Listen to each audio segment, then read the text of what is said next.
Hey everyone, this is David Brown with the migration update for April 21st, 2023 from the Braddock Bay Hawk Watch. I started the day at the Braddock Bay East Spit where I met some friends at sunrise, and there wasn't a whole lot of songbird activity, but there was a lot of activity out on the lake. We had a nice northeasterly wind that was pushing anything on the lake kind of towards shore, so the main highlight, I would say, is we had over 100 common loons migrate past and over 1,000 double-crested cormorants. Here we have a flock of dunlin, which were the first ones of the season. For dunlin, you can note the somewhat long, droopy bill, that white stripe on the upper wing, and if we had an underside view, which we'll see later, they are getting some black on the belly. Caspian tern numbers continue to increase, and we had a few nice looks. Here's a northern rough-winged swallow, one of the brown swallow species that we see. So we see that it's not only brown on top, but it's brown throughout the throat and onto the upper breast area. The other one that we see that's brown is the bank swallow, which has more of a solid brown band across the breast, but is plain above and below that. Here's a ruby-crowned kinglet, and kinglets are distinctive because of their small size and constant motion. They're always moving around real jittery. And the ruby-crowned have this partial white eye ring. Here we have a double-crested cormorant, and it's the immatures that have all this white like this on the upper breast and neck and head. Here's a barn swallow, so notice the long forked tail and also the reddish underparts. We had the first palm warbler of the season, and palm warblers are distinctive because they bob their tail, kind of like an eastern phoebe. Here we have another dunlin, and you can see what I was talking about before, that they have black on the belly. And again, you can see that long drooping bill. I started at the hawk platform in Braddock Bay Park around 9 a.m.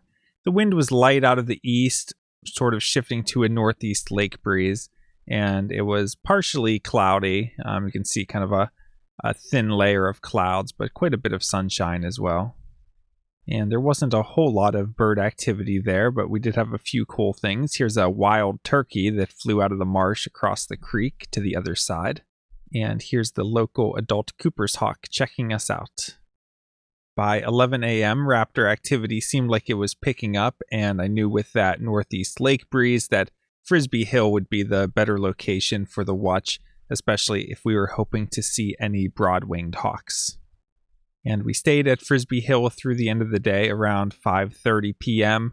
The wind stayed out of the northeast the whole day. It was mostly sunny with a little bit of cloud cover moving in the final hours. When I got up on the hill at Frisbee Hill, there were some pine warblers in the trees that gave us nice looks. Pine warbler is a species that I really don't see that often, so I always enjoy getting a look at them, especially the bright yellow ones like this. And as we were watching the pine warblers, we started to hear the distinctive call of evening grosbeaks, and we had 3 of them fly over. So here's a female type evening grosbeak. And here's the adult male evening grosbeak. You can see it's just a really large finch with a large bill, mostly yellow underneath, and it's got a really distinctive white patch here in the secondaries. We started seeing quite a few sharp-shinned hawks, such as this juvenile.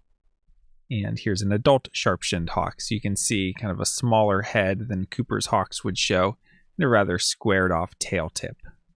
And we had a nice look at some broad-winged hawks. In fact, we had a small kettle come right overhead and give us a really nice look, and that was probably the best look at a kettle we had in terms of being close today. And around that same time, Mike Tetlow called me, and he was scouting down on Ridge Road, which is a couple miles south of Frisbee Hill Park, and he was saying that he was starting to see large groups of broad-winged hawks moving, which was expected. With that lake breeze today, we knew that it would kind of be a battle of the winds to see where the flight line developed, and broad-winged hawks are notorious for getting pushed in even farther than Frisbee Hill, so it's kind of hit or miss whether or not we get the big groups of broadwings visible from Frisbee Hill, but at one point Mike called and said he had about 1,000 broadwings already, and we had only had a small number at Frisbee Hill.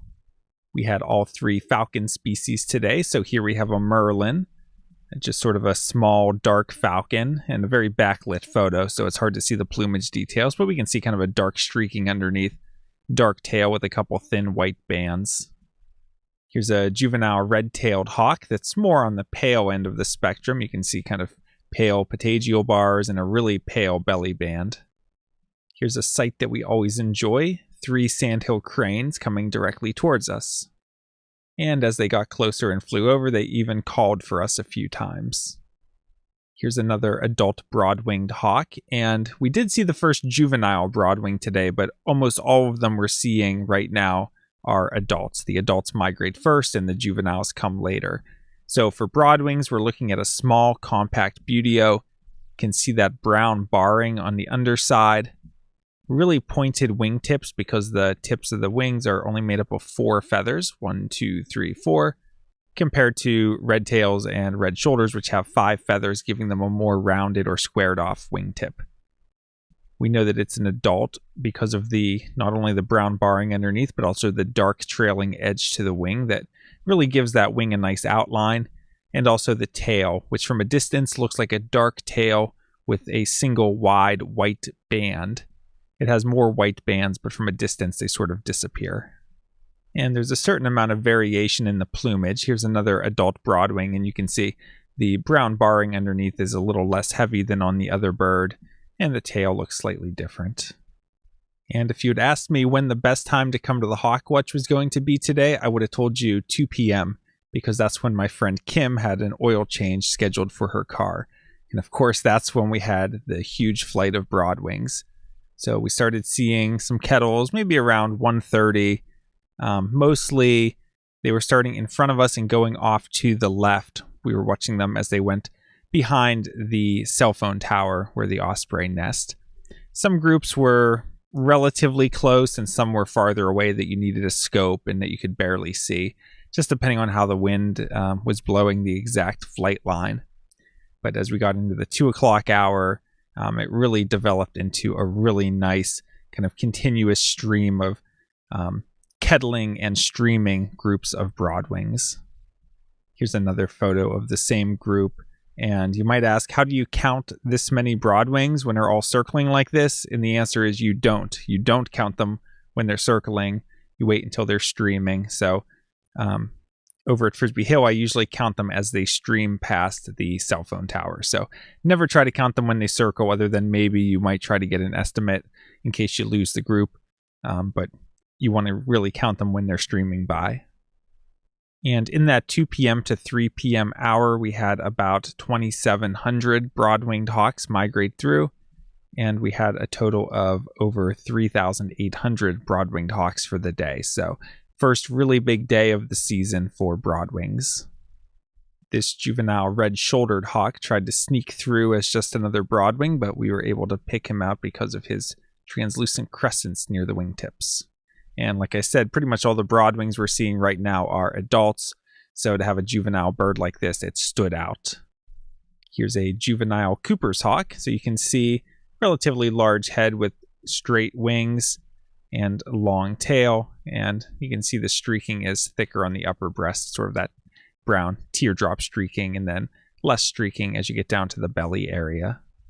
And one of the local adult bald eagles flew by carrying some sort of stick or something.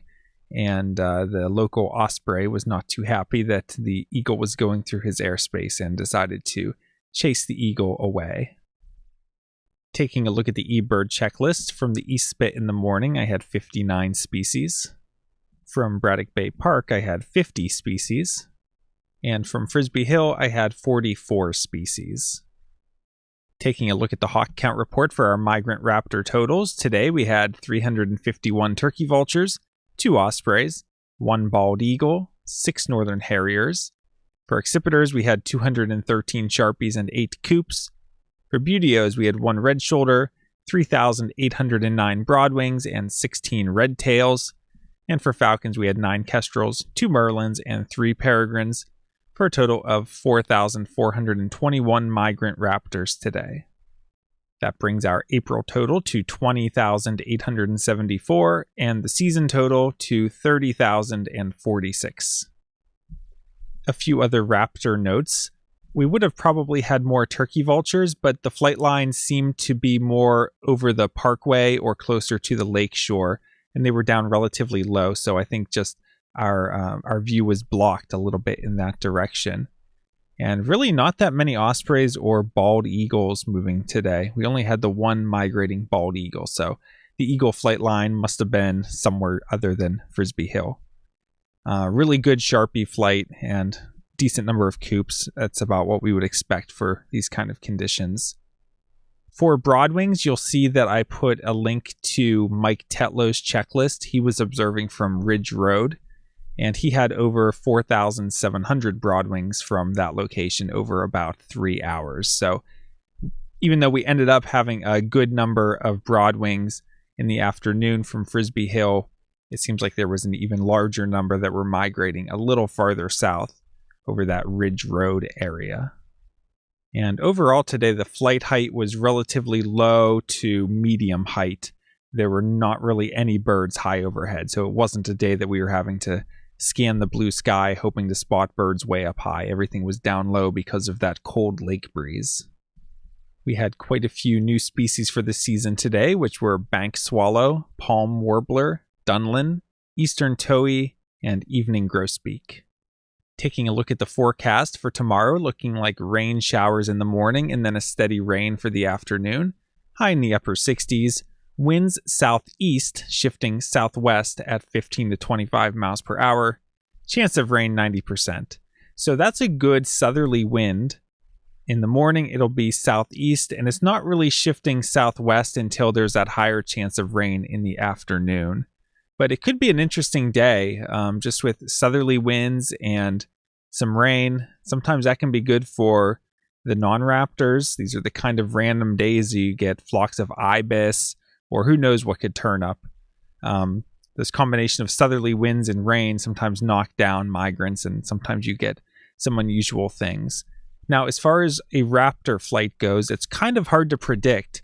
That southeasterly wind direction isn't great for us because it's a headwind for the birds that are migrating past Braddock Bay. But it's possible that in the morning when we have that wind and it's not raining, that there could be a bit of a flight, especially of things like sharp-shinned hawks and falcons and maybe even broadwings. Obviously, there's a huge number of broadwings in the area. Is that southerly wind going to be enough to get them up and flying? I'm not sure, but I'm planning to be out early and to be at the Hawk Watch at least through the morning. Looks like the count may end early as there's steady rain in the afternoon, but we'll just have to get out there and see what happens tomorrow. Could be an interesting day with those strong southerly winds. And for Sunday, it's looking partly cloudy with a slight chance of a rain shower, high up around 50, winds west-northwest at 10 to 15 miles per hour. I would expect moderate migration for Sunday, especially it looks like in the early morning. There's a southwest wind. Could be some songbird action, some new arrivals overnight. And looks like the winds aren't really shifting west-northwest until later on. So we might have more of a westerly wind in the morning. So could be a decent day. We'll keep an eye on it. And for Monday, morning showers and then partly cloudy, high in the mid-40s. And similar winds to Sunday, west-northwest at 10 to 15. So again, would expect moderate migration for Monday. Days like today can be frustrating because of that lake breeze when you know that there's maybe thousands of broad-winged hawks going around you just farther inland because of the wind. But I think in the end, we ended up with a pretty good flight with a couple thousand broadwings and over 200 sharp-shinned hawks. So given the conditions, I think we had a really good day, and it was really fun to be out there for the first broad-winged hawk flight that was big this season, and I'm sure we'll have a few more of those to come over the next few weeks. Anytime we have a bit of a southerly wind, we should be on the lookout for large numbers of broadwings. Still a lot of adult broadwings to come, and then as we get into May, there's all of the juveniles to come through as well. So I hope to see you soon out at the Braddock Bay Hawk Watch. From Lyco Birds, this is David Brown. Thanks for watching.